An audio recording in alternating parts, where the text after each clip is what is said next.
you want to ramp up your imposter syndrome, come hang out with me at iFast and listen to Bill talk about training or movement or rehab for anything more than 20 minutes. You will be there. Trust me.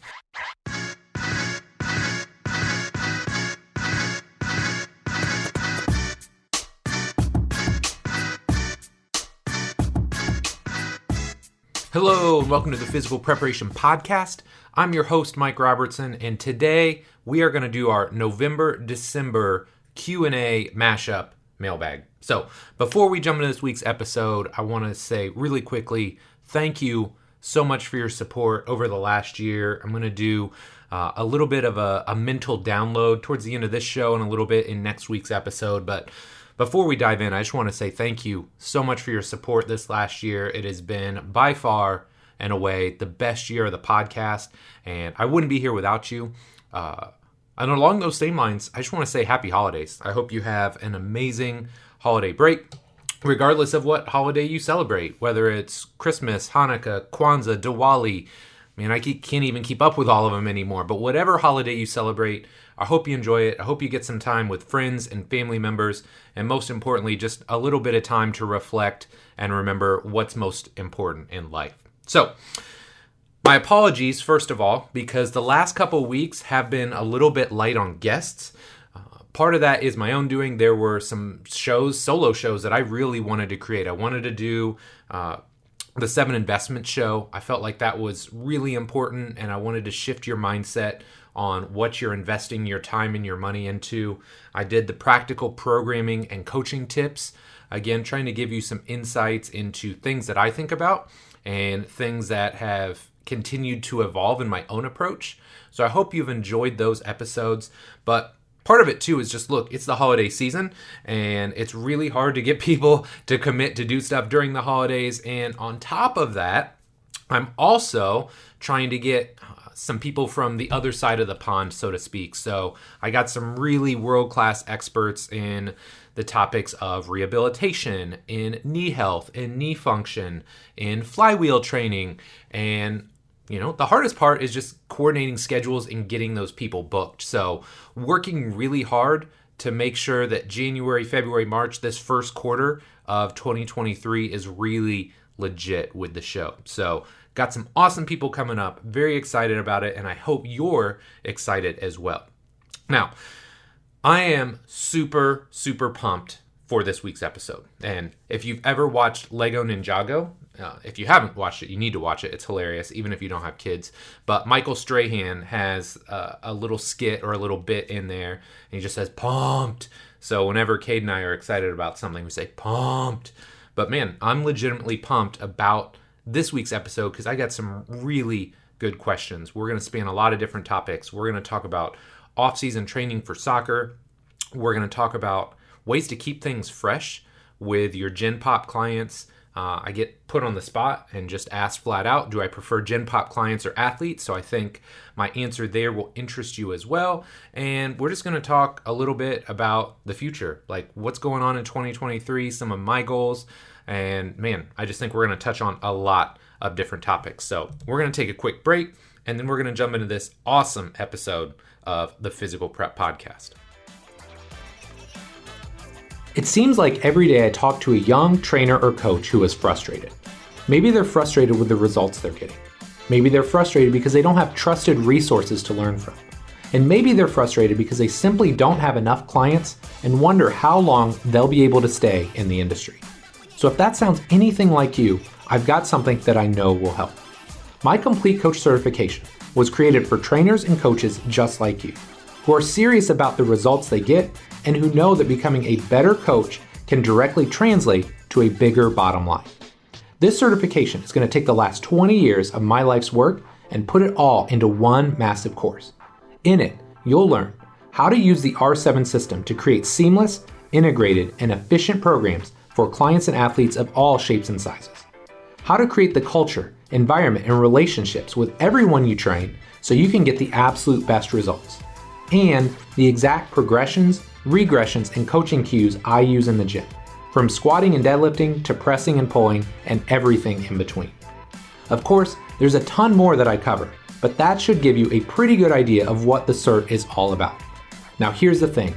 Spots for the certification will only open twice per year for a limited time only.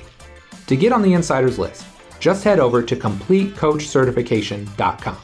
Again, CompleteCoachCertification.com, and then stay tuned for emails in the coming weeks. Thanks so much for your support, and I hope you'll pick up a copy of the Complete Coach Certification when it launches. All right, so without any further ado, let's jump into this week's episode. And our first question comes from Erica. Erica wants to know, for the general population, what are some tips on developing creativity, but balancing that creativity in your programs with a brilliance in the basics? And Erica, I think this is a fantastic question. I think this is something we need to be talking more about because especially in this day and age with social media, with TikTok and Instagram, and everything is in these short 20 to 30 second clips, people assume that you need just an ever-growing amount of variety to be successful in the gym. And I think anybody that's done this for an extended period of time, more than 5 or 10 years, realizes that being brilliant at the basics is what really makes you elite. And I still think back to arguably one of the best compliments I've ever gotten from a professional athlete. And I'd worked with Dwayne Allen for like 6 weeks. He was playing for the Colts at the time. And Dwayne was telling me, I still have to go into the facility and I talk to the guys and they're asking a lot about iFast. Like, what is it about iFast?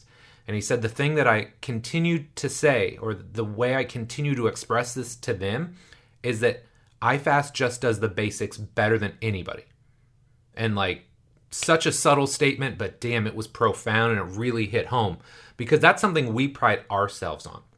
So with that being said, you want to be brilliant at the basics, but who wants to be a coach that's amazing at the basics while simultaneously boring the snot out of their clients and athletes? Like, I understand there's a salesmanship to this process. There's this ability to make things fun and engaging. So I got a few thoughts for you here, Erica, and I really hope they help. Number one, and I think this is really important to say up front, I need you to stick to your guns and realize the person that constantly asks for and needs variety might be an ongoing headache for you. And I'm just going to put that out there early because, look, there are some people that aren't great fits for iFast, and we'll talk more about this later. But the person that's constantly like, oh, I got to do something different every day. Oh, I can't do the same thing over and over. Like, that person may just be a struggle forever. So you need to ask yourself, is this somebody that just needs that constant variety? They've got this training ADD, or is this somebody that I can educate and convert? So that's the way I always think about it. For me, it's about educating and emphasizing this role of movement and movement quality versus randomness.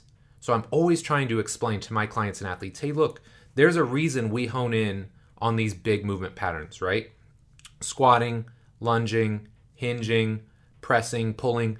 There's a reason we're doing those things because they're foundational, right? They underpin all the things that we do in life. So if they're that important, it makes sense that we should get really, really good at it. So we're always trying to educate our clients and athletes as to why we're doing this. It's not just because I say so, right? There's a reason, there's a rationale behind it.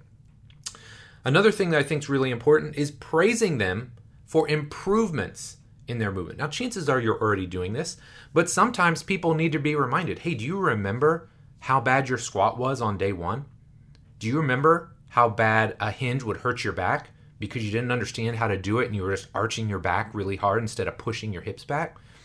I think clients and athletes alike need to be constantly reminded as to where they started and how far they've come in their progression or in their journey.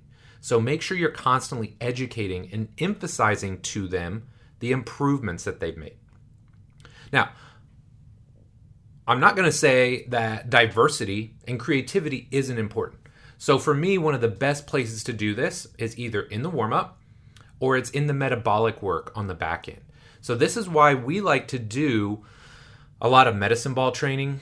We like to do a lot of work with kettlebells. We like to just find variety in other areas of our workout. So, you guys kind of know my philosophy at this point. Everybody's an athlete. So if we're going to lock in on squatting, hinging, pressing, pulling during the workout or during that R5 or resistance section, maybe an R4 in the power development, we're going to throw some medicine balls, right? Or if they're ready for it, maybe we can do some kettlebell swing variations. When we get into R6 and their conditioning, hey, maybe we can do the standard cardio type stuff with, a bike or a treadmill or that sort of thing. But can we find more athletic variations and more athletic and fun things to do there? So maybe it's pushing a prowler, dragging a sled in multiple variations. Again, kettlebell variations work great as a conditioning tool, battling ropes. There's so many ways you can add elements of creativity outside the confines of R5 that I think will help you keep the workout fun and engaging without sacrificing some of your big rocks with regards to movement.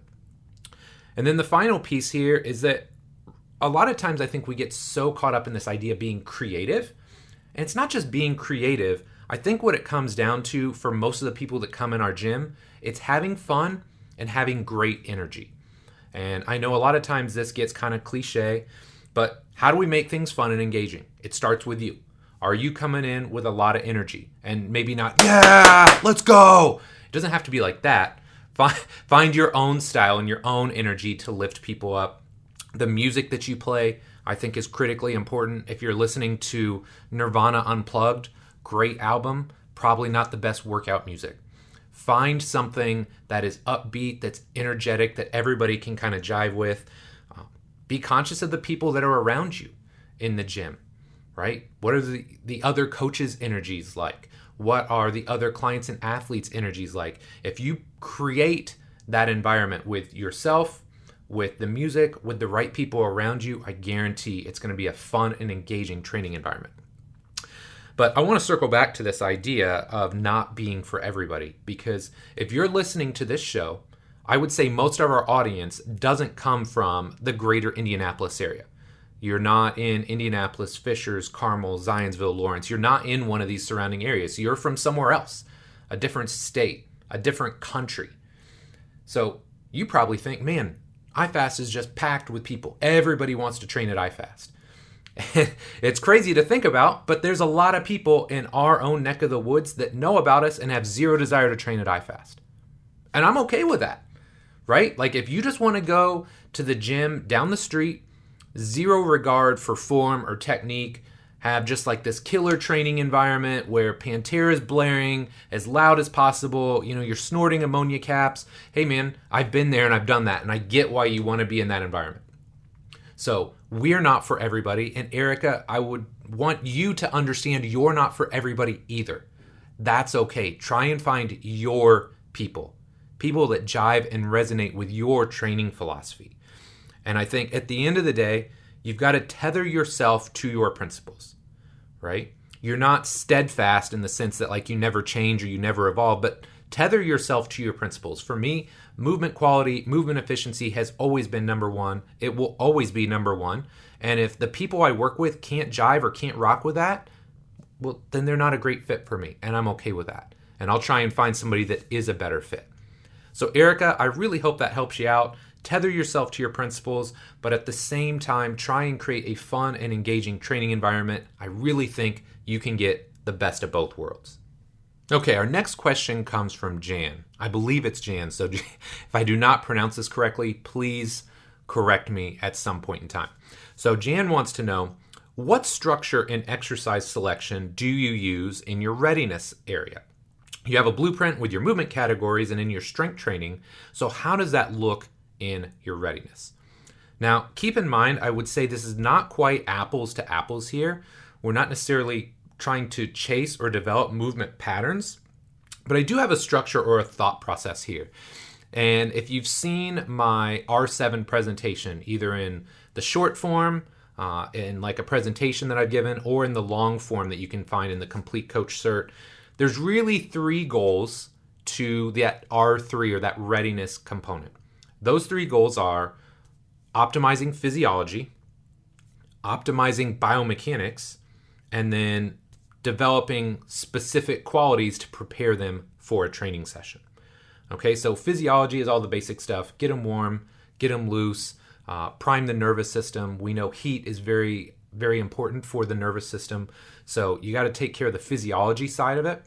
The biomechanical side, I would say, is arguably the most important for me. Not that physiology isn't.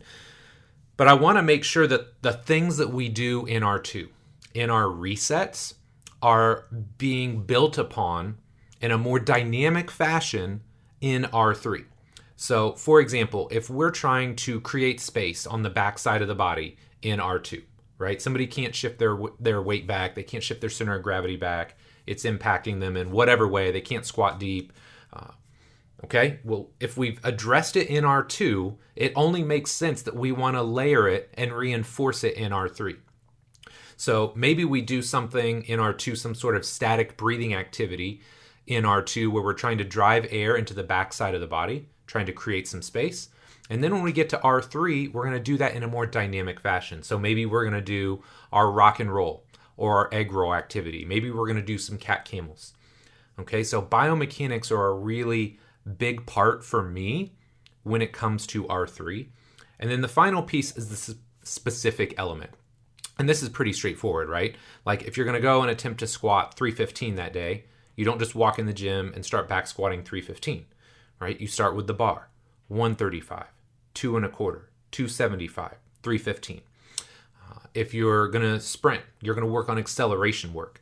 Maybe you're going to do your dynamic warm-up. You're going to do some A skips, some B skips. You're going to do some accelerations and some strides to kind of get the legs loose, start priming those movements, and then you're going to get into the actual workout itself. But I think the biggest factor for me, and the thing I really want you to understand, Jan, is that I'm always asking myself, am I helping them restore movement options? And this is true whether we're early in the off season, where it's a primary focus, or we're at the end of an off season. I want to make sure that I'm restoring those movement options. Okay, I want to make sure they're moving and feeling as good as possible before we settle in and we get into that training session. All right. Now, a couple other thoughts that I think are important with your Gen Pop clients. And I'm aware of how this is going to sound, but they have to earn the right to stand up and be dynamic. Okay. So if somebody doesn't move particularly well, if they don't have great balance or coordination, well, I don't need them standing up trying to do a bunch of single leg work and falling all over the place in their warm-up. I don't think that's valuable. I don't think that's beneficial. So for my Gen Pop clients or my people who don't move particularly well, we're probably going to do a more ground-based warm-up. We're going to give them more support, especially initially. And then from there, as they do become more balanced, more coordinated, that they have the ability to be more dynamic, then we can get into more of those movement-based progressions. And I talked about this some last week in our, practical programming and coaching tips podcast. I'll put a link to it in the show notes. But I cover this in some depth there. But I think at the end of the day, when you're structuring a warm-up, you have to follow these general principles of progression. Right? It's not just like this cookie cutter approach. It's, hey, for somebody that doesn't move great, we're going to put them on the ground, right? We're going to give them more support. That's why you put somebody on the ground in the first place. Reduce the impact of gravity. So we're going to put them on the ground. We're going to do slower or more static activities. And the activities that we choose are going to be less complex as a whole. You're going to make it simple, right? And then you can make it more dynamic from there. So ground-based, slower, less complex. To your high-level athletes or your people that do move very well, now it can be a more movement-based warm-up. It can be faster, right? You can not just in pace and intensity, but the activities that you choose can be faster. And finally, you can do more complex stuff, okay? But it's kind of like Monopoly, right? Do not pass go, do not collect $200 if you can't achieve those foundational pieces first. So start easy. Start with little complexity, start really slow, make sure they can feel stuff, make sure they're moving in a fluid and rhythmic way, and then as they progress, you can make it, sexier and more dynamic. So Jan, I really hope that answers your question, and I hope that helps you ultimately write better warm-ups. All right, our next question comes from Kent. And man, Kent, you're really putting me on the spot here. But Kent wants to know, point blank, which population do you prefer training? Gen Pop or athletes? Now, before I answer, I want you to think about what I would answer first. Because, man, Kent, you're really putting me on the spot here. And, it really made me pause and think about this. Because, man, I've been doing this 22 years now. And while people assume that I only train athletes, I have trained Gen Pop for that entire time period, right? To some extent. Like, I have trained Gen Pop clients as long as I have trained athletes. So really, the easy answer here would for me to just say, oh yeah, I love training athletes. And I do. There's no way around that. I love training athletes, virtually every sport, even like obscure stuff that I've never worked with before. I love working with those athletes because I get to learn about them. I learn about their sport, the culture. Like, it's just fascinating to me. But at the same time, man, I have some really awesome Gen Pop clients. Like, really awesome. Like, people that I've trained for numerous years, whether it's in the gym, whether it's online. Like, I have an online training guy who, no joke, I've been coaching for like 16 years now. I mean, that's mind-blowing. Now, granted, he does some martial arts, but he's not like world-class competitive, right? Like, he's making strides. He continues to improve and work on his craft. But I think of him a little bit more as a Gen Pop client versus an athlete. So, Kent, when you ask, who do I prefer to train? Here's my answer. And this is going to be a super cop-out if you think about it like this, but I think it's 100% the honest-to-God truth. The people I prefer to train is anybody that's serious about achieving their goal. That's the bottom line. Like, if you're serious about becoming a world-class basketball player, great.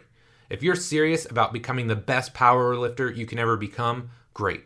If you're serious about getting into great shape, restoring some of your lost youth, being able to run around and play with your kids and live a longer, healthier life, man, let's go. Like, those are the people that I want to work with, because that's who I am, right? At the end of the day, I'm constantly pushing. Like, it's finding that balance of comfortable with who I am, where I'm at in life, but still aspiring to be more, to be a little bit better. And I always come back to this thought process of, take your work seriously, take your craft seriously, take your training seriously, but don't take yourself seriously. And I think this is something that is 100% commonplace with the people that I enjoy training the most. They love training. They love getting after it. They love seeing that progress. And wherever that progress translates, right? Sometimes the end game is the weight room. For others, it's the field, court, or pitch. But they love to get in the gym. They love to get after it, but they don't take themselves seriously. It never feels like work. We're laughing. We're having fun. We're getting better. And so, for me, I just keep coming back to, I'm all about getting better personally. So those are the people I want to be surrounded by when I'm in the gym. And I think this is really important to note. And this is something that if you don't work in high-level sports, this thought may not have ever crossed your mind. But I've worked with a lot of really high-level athletes. Like, we're talking world-class athletes from lots of different sports that don't love the sport that they play. They don't love it by any stretch. They don't like practice. They don't like preparation. Maybe they like the games because they're competitive. But all of the things outside of games are miserable for them. They don't love it. They don't enjoy it. They're just good at it. So, look, like, those people aren't the funnest to train for me. And it may be shocking because, look, they're great. They are world class at their respective sport, but they don't love all the things that go into preparing for their sport or playing their sport. So they're not as much fun to coach as that Gen Pop person who just wants to come in the gym and get after it. So, Kent, I hope that doesn't feel like a cop-out to you, because I don't think it is a cop-out. Like, that's the honest truth. Like, I love coaching people who are serious about getting better. I don't care what domain they come from, what sport they play, what their background is. If you're serious about getting better, about getting the most out of your body, then, man, I would love to rock with you, and I would love to work with you. So, Kent, fantastic question, and I hope you appreciate that answer. Okay, this next question comes from a random person on the internet because, man, there are just too many ways for people to connect with you these days. Like, I love connecting with other coaches, trainers, athletes, people that are just interested in the work that we're doing. But man, like, there's so many ways to connect, I can't even keep track, right? There's comments in the social media platforms. There's DMs, there's emails. Like, it's just overwhelming. So regardless, this random person on the internet, I apologize for not knowing your name, said, I loved your basketball training off-season video. I love that approach. How would you adapt that to soccer? And man, this is a fun question because I don't work in the soccer space as much anymore for a lot of reasons, right? I found at some point I needed some sort of break in my coaching schedule, or I literally was just burnt out. But part of it too was I didn't love the fact that I didn't have as much time as I would have liked with these guys. So when we talk about this, I love reflecting on this, and I'm going to have some more soccer people this offseason. I'm kind of getting back into it a little bit. I think I've found better ways to manage my energy. But I think we have to start with a bigger question of what differentiates soccer from basketball. So when we're looking at those respective off seasons, I think there's at least 3 things we have to take into account. Number 1, off-season length. Number 2, skill development necessary in the off-season. And number 3, what I would just describe as training needs. So let's look at each of these in a little bit of depth. Number 1, off-season length. If you're looking at an MLS off-season, at best, you're getting 2 to 4 months. Like, I don't know if any MLS team really gets 4 months. Most of the guys that I worked with over the years got 2, maybe 3 months. Worst case scenario, Chad Marshall, after they just won the MLS Cup, got a 3.5 week off season before he had to report to January national team camp. So let me tell you, friends, can't make a lot of training adaptations in 3.5 weeks. So 2 to 4 months tops in soccer, 4 to 6 months in the NBA or G League. So bottom line, you have less time to prepare them in soccer. Now that's a blessing and a curse. If somebody's already fit, relatively healthy, it's not a big deal. But if they're coming off some sort of injury or surgery, it's not a lot of time to rehab and recover. Okay, so off-season length is 1. 2 is skill development necessary. Now, at least in my experience, and I'm willing to admit that I've got a bias here because of the athletes that I've worked with, but at least from what I've seen, skill development plays a much bigger role in basketball versus soccer, right? The guys that I'm working with in basketball are on the court at minimum 3 times a week, if not 5 or 6. They are doing something every day to improve their skill development versus a lot of the soccer players I worked with did minimal skill development. There were a lot of times they would go, 2 or 3 months, depending on the length of their offseason, without touching a ball. Maybe they'd only get on a ball like the last month before they reported to camp. So I don't know if that has to do with the number of players on the field or the court. Obviously in basketball, you got 5 players. You touch the ball a lot more.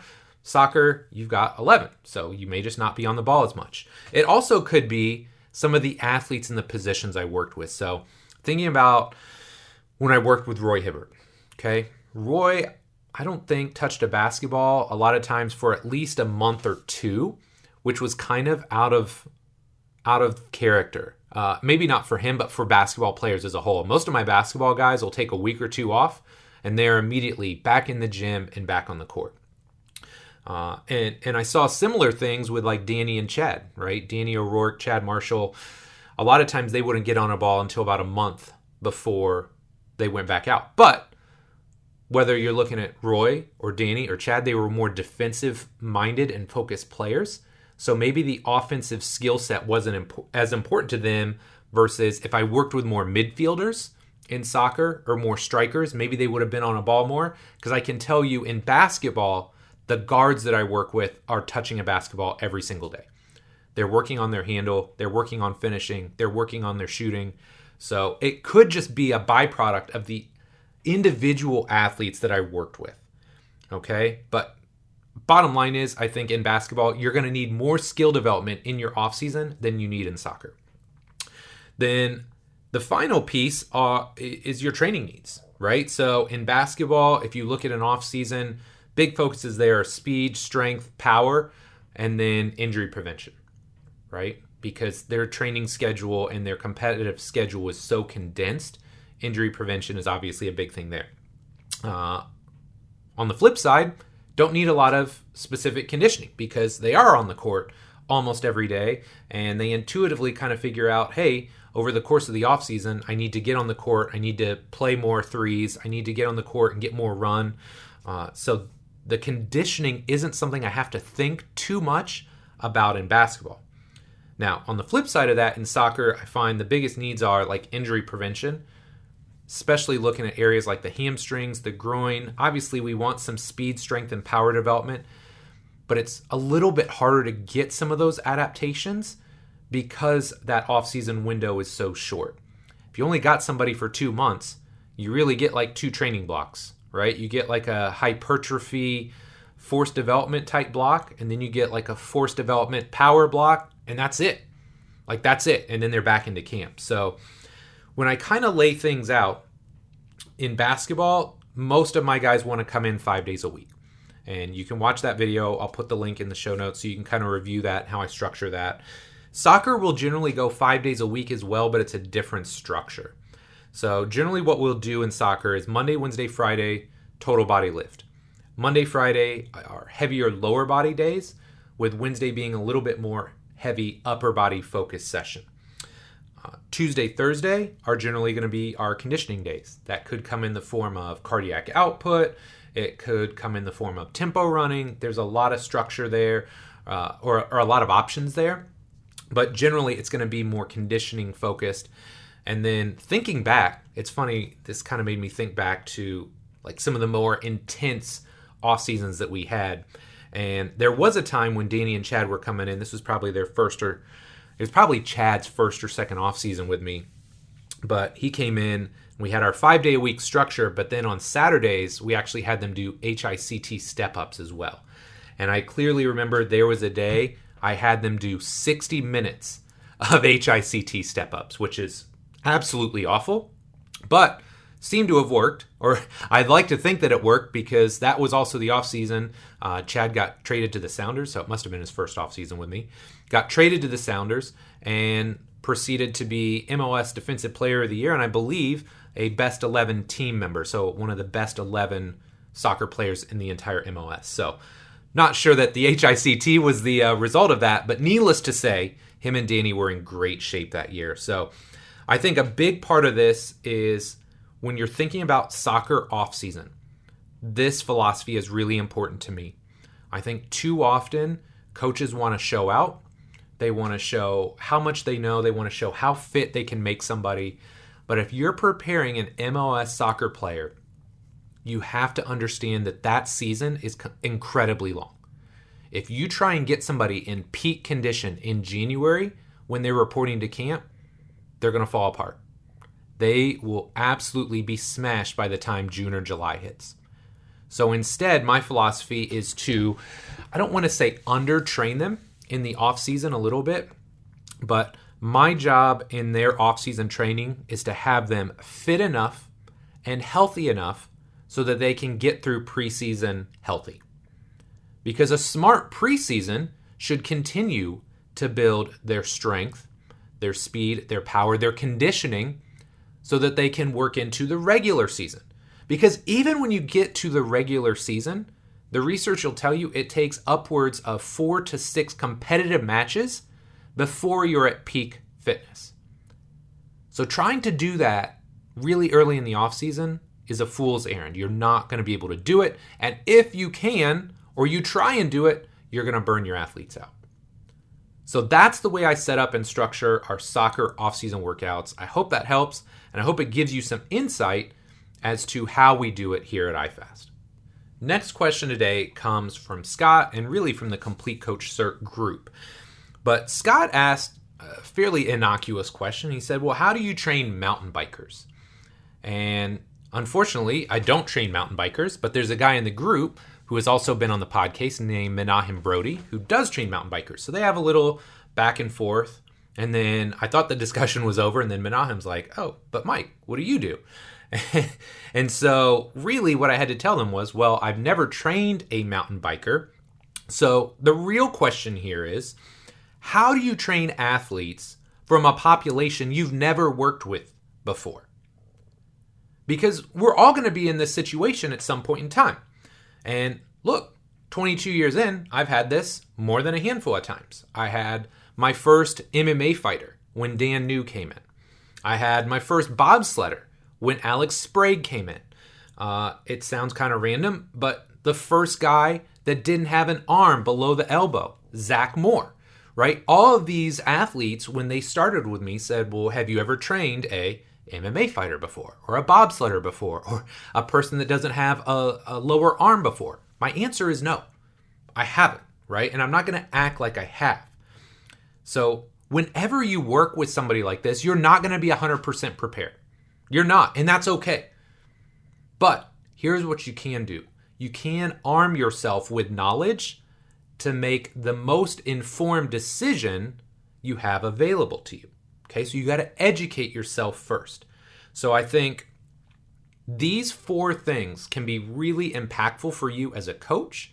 And I don't know, when I started outlining this, I was like, man, this might make for a really good article. So if you are interested in my thought process here and how I do this, let me know, and maybe we'll convert it into an article as well. But the 4 things are, number 1, when you start working with somebody new, you've got to understand the needs and the demands of their sport. And there's levels to this, right? Like, what are the biomechanics involved? What is the physiology involved?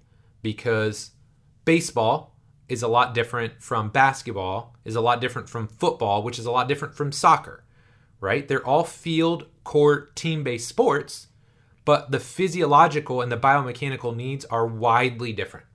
So you got to try and figure out what are the needs and the demands of the sport first. Number 2, you have to start learning about the individual. What are their specific movement limitations or issues, right? This is where your assessment comes into play, your movement assessment. If you're doing a performance assessment, try and figure out, okay, what are they good at? What are they not good at? And along those same lines, you have to figure out, okay, what's their training background?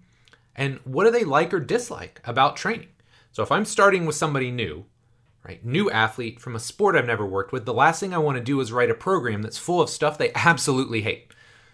Now, keep in mind, there's a balance here, and I have to give them things that I know they need, but I can't just give them a whole bunch of stuff that they hate because they're not going to enjoy it and they're not going to write it out. Okay, so you have to figure out, what do they do well? What do they not do well? What do they like training-wise? What do they dislike training-wise? So you start to pull all this information in.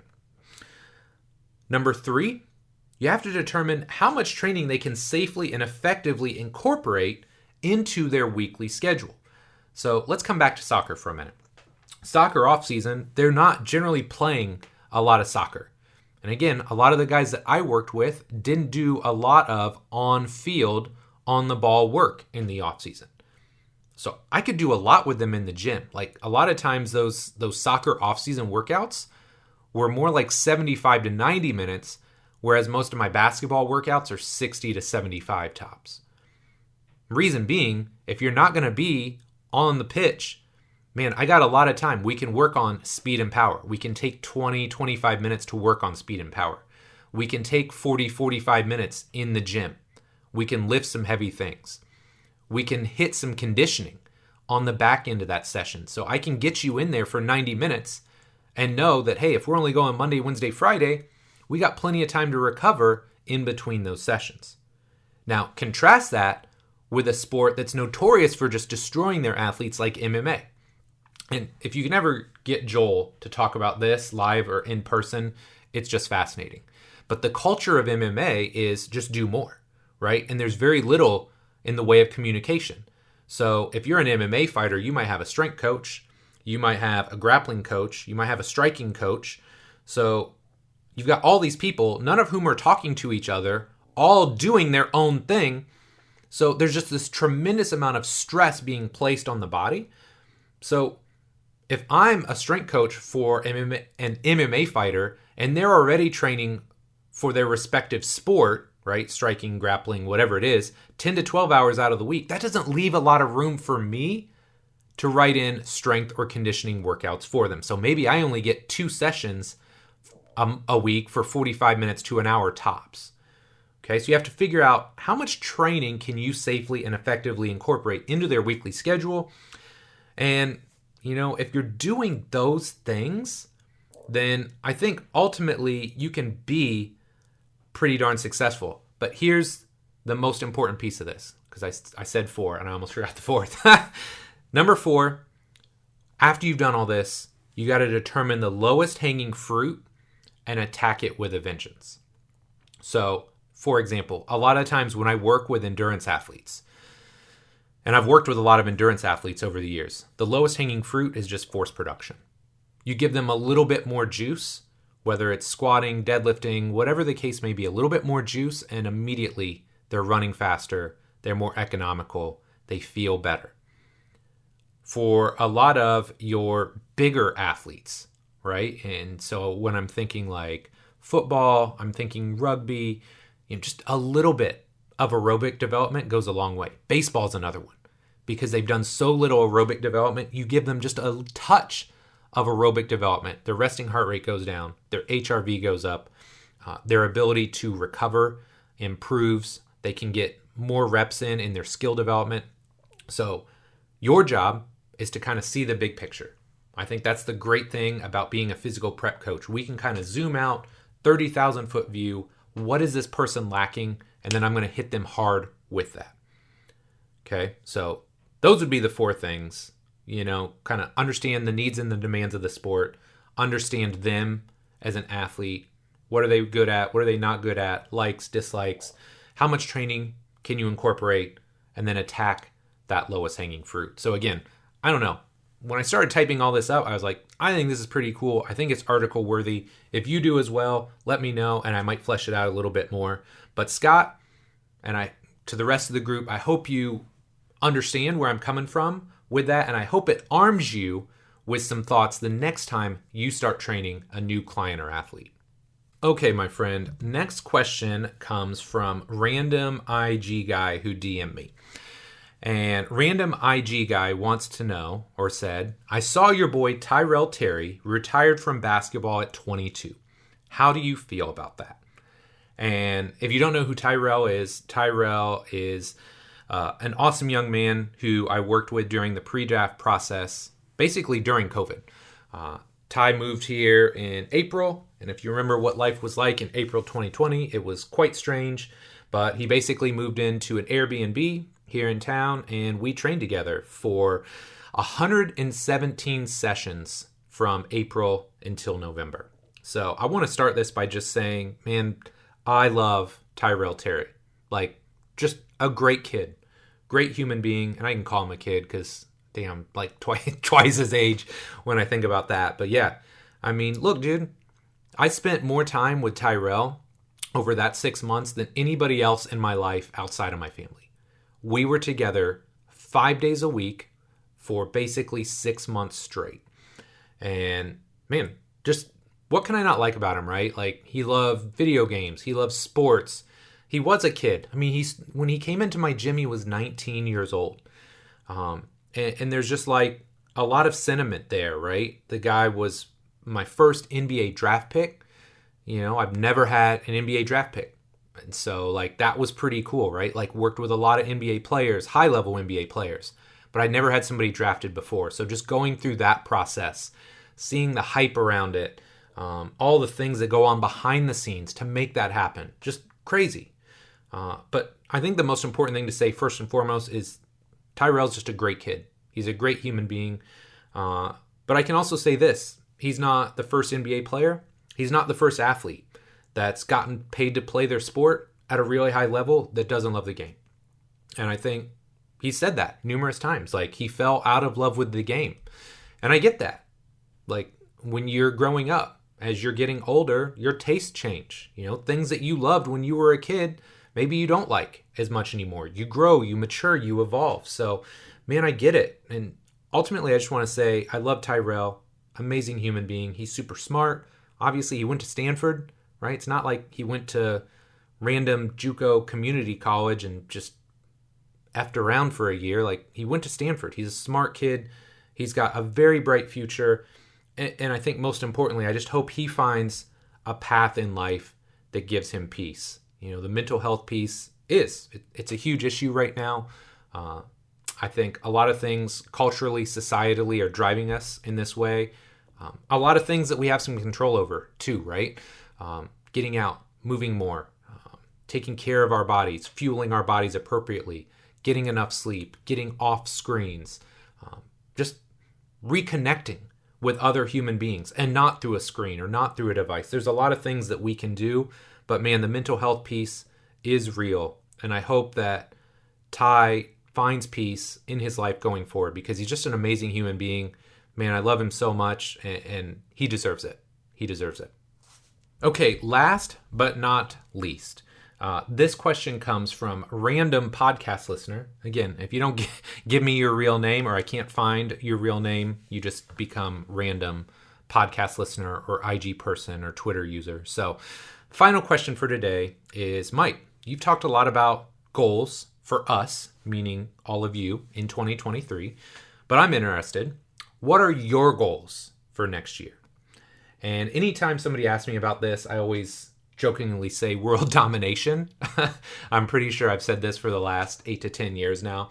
But man, I always group goals into 2 big buckets, right? I could make it tidier than that. I could make them smaller buckets, but the 2 big buckets for me are number 1, professional, and number 2, personal. So on a professional note, I think the easiest answer here is just continuing to integrate like the sports science with the Bill Hartman / iFast model of movement. I really think Bill is brilliant. I think he's got so much value. He's just so smart, right? Like, if you want to feel dumb, come hang out at iFast and hang around Bill Hartman for a day. So you want to ramp up your imposter syndrome, come hang out with me at iFast and listen to Bill talk about training or movement or rehab for anything more than 20 minutes. You will be there. Trust me. But I think taking Bill's model and then integrate it with the things that we can objectively show, right? So Bill's objective measures and KPIs are table tests. Well, what if I can take all the things that he can find on a table and then correlate it back to movement strategy and say, hey, look, it's not just the fact that you lack right hip IR or whatever, but your right leg is not demonstrating the same amount of force or power production, or you land in a different pattern or strategy on your right side versus your left, and I can show you here with this force plate.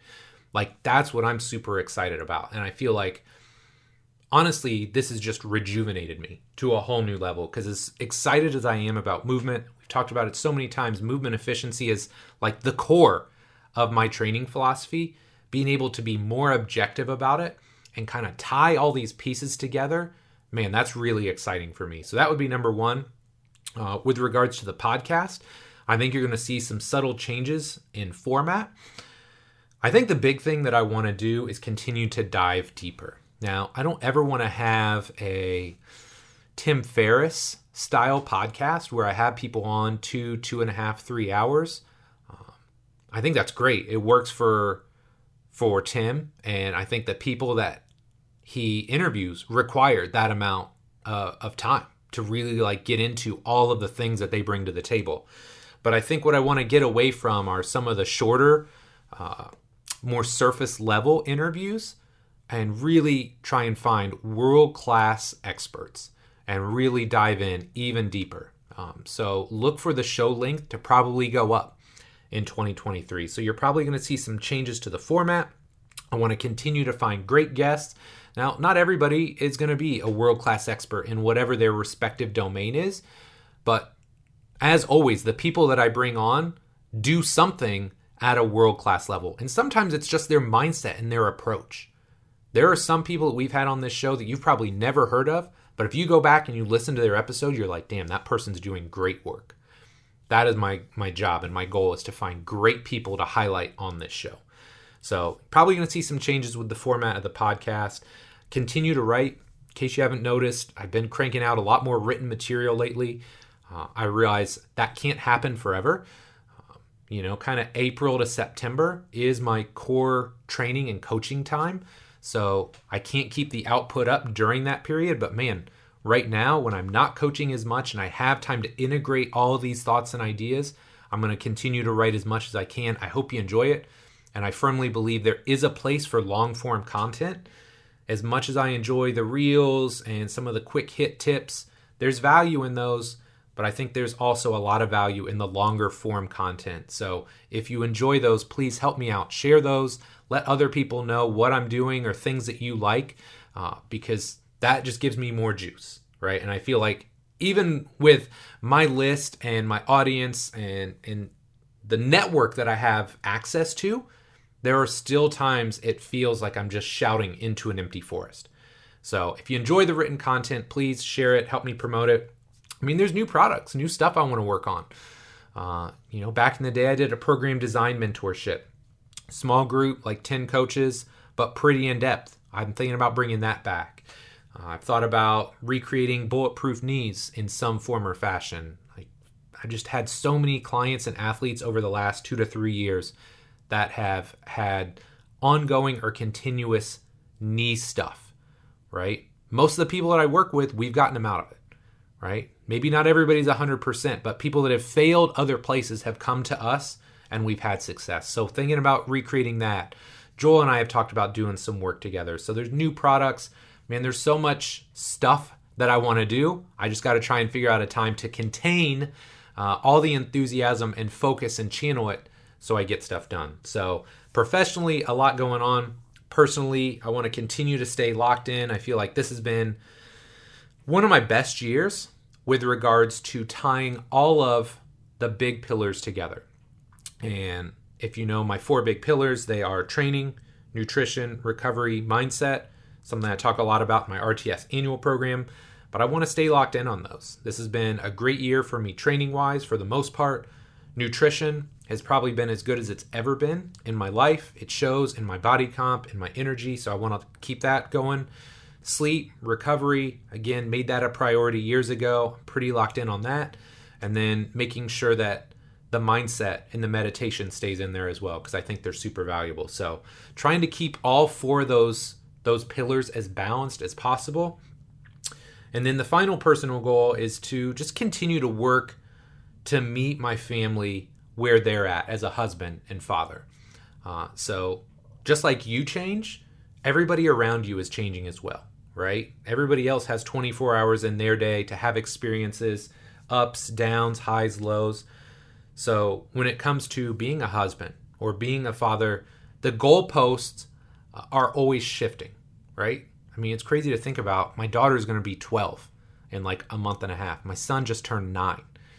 And I was looking back at pictures of them. I remember when I could hold either of them in my forearm and like a football, right? I mean, I remember those days. So as they get older, as they mature, the things that they need from me as a father change. So just trying to always meet them where they're at, be the husband or father that they need me to be, while still trying to blend my own personal needs and desires into that. And I think, man, it's not easy, right? I'm not perfect at it. I always come back to like, there's what we aspire to be and then who we really are. And you try and just narrow that gap as much as possible. I feel like I get a little closer every year, but man, the landscape is always changing.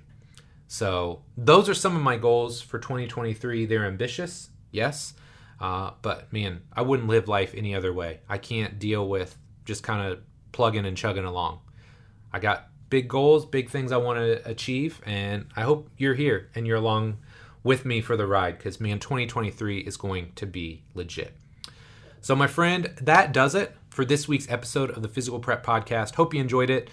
If you did, please do me a favor. Share this with a friend, family member, loved one, colleague, fellow coach, trainer, rehab professional, athlete, whoever you feel like would benefit from some of the things we talked about in this episode. If you would share it with whatever means you have available to you, I would truly appreciate it. So my friend, as always, thank you so much for your support. Love and appreciate you. Have a happy holiday season, and we'll be back next week with our next episode. Take care.